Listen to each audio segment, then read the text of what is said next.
So ayan guys, balik tayo sa ating ginagawa. So ito po yung bago niya. Ayan. Hindi pa siya gumagalaw. Kaya hindi kagaya nito guys. Ayan, pag binuksan mo siya. Ayan, pag binuksan mo, pag inok mo hindi siya gagalaw. Pero pag binuksan mo siya, ayan, pag binuksan mo siya guys, yung top unit or itong pitan, ayan o. Magalaw na. So ibig sabihin, pag binuksan mo tong pitan, lalabas yung gas, dadaan dito.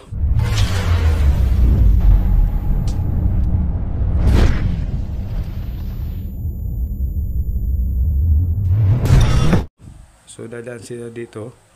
Maaaring magkaroon ng apoy dito pag malakas yung yung dito, yung apoy malakas, pwedeng dumaan dito. Ano? Saka maubos gay yung yung gas ninyo. So pag ganito, yan, pag may naamoy na kayo na amoy gas, ang gagawin niyo guys, lagyan niyo ng sabon yung dishwashing, tapos may foam. Ano niyo lagay dito, tapos tanggalin niyo muna yung apoy siyempre, or patayin niyo muna yung apoy. Huwag niyo muna sindihan pala. Tapos galawin nyo or pihitin nyo pa, i-open nyo. Pag sumisingaw or pag bumubula ito, ibig sabihin ay sira na yung gasket dito sa loob or kailangan ng palitan. So bubuksan natin ito guys para makita ninyo ang guma dito kung ilang piraso. So yan. So yan guys, buksan natin to, itong pitan. Kung may open lens kayo, siguro mga 6 or 6 7 ang size nito. Pero kung wala, pwede naman plies. Kasi pwede na mabubukas naman ang plies. So ayan. Sa mga tindahan guys, ang price dito ay nasa so ang bili ko nito guys, yung bili ko niyan 280. Dati binili ko ito 270, ngayon 280 na. Buksan natin. So ayan yung sira niya guys. Ano?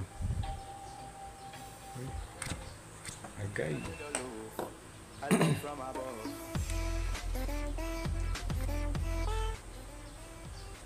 So ayan yung sira niya guys. Ayan o. O-ring. Ang tawag dito ay O-ring. Yan. O-ring ang tawag dyan.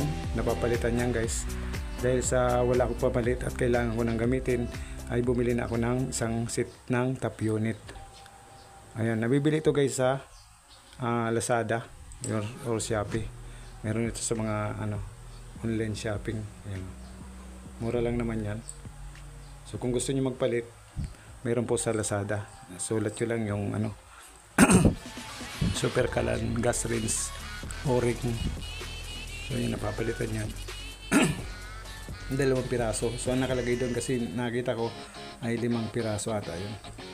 So ang gagawin natin dyan, dahil wala naman tayong O-ring na pamalit, itatanggalin na rin natin itong top unit na ito. Dito lang yan.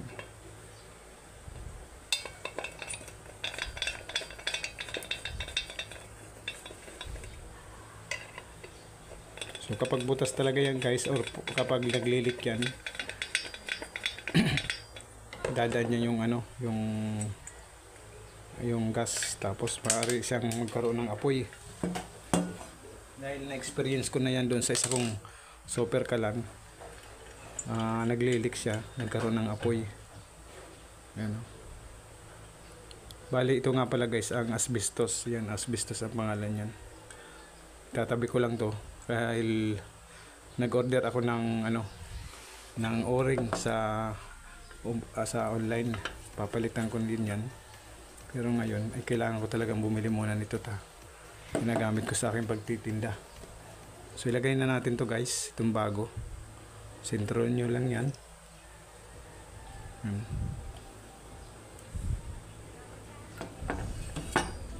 Sentro nyo lang, tapos tornilyuhan.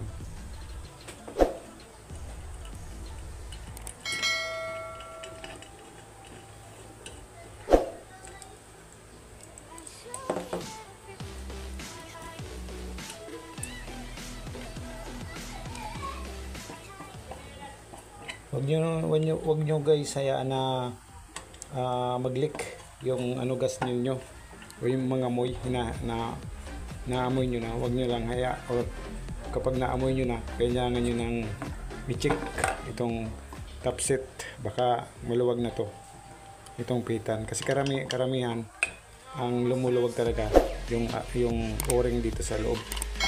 Yun ang nagkakaproblema. Tapos pag nagbara naman, maaring may dumi doon sa daanan ng gas. So ayan na, okay na siya. Ito naman may nabibili doon sa mga nagtitinda ng gas, 10 piso ata ito eh, o 10 or 15, mga ganun. So ayan, okay na siya, hindi na ako magalaw.